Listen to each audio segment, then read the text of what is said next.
Здравствениот сектор е насочен во битката за справување со COVID-19, па останатите заболувања се на маргините, вели Милан Мишковиќ од Битолскиот хепарцентар, здружение кое ги обединува заболените од хепатитис. Тој бара што поскоро пациентите болни од оваа заразна болест да добиваат соодветни услуги во здравствените установи. За разлика од COVID-19 кој што моментално е гласна болест, хепатитот и хивот се тивки болести моментално и за кои можам да кажам дека поради целата ситуација се ставени на маргините.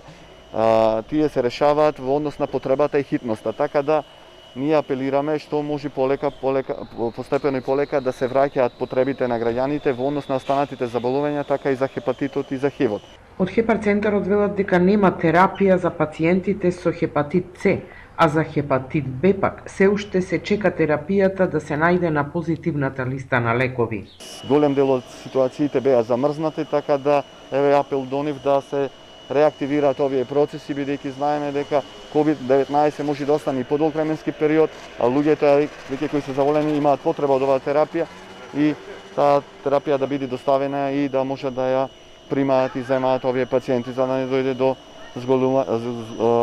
влошување и поголем морталитет на оваа група на граѓани. Од Министерството за здравство велат дека во тек се постапките за да се обезбеди терапија за болните од хепатит. Тендерот за терапија за заболени од хепатит С во една ставка е поништен поради грешка на добавувачот и повторно реобјавен, а се очекува во наредните 2 до 3 недели да биде завршен.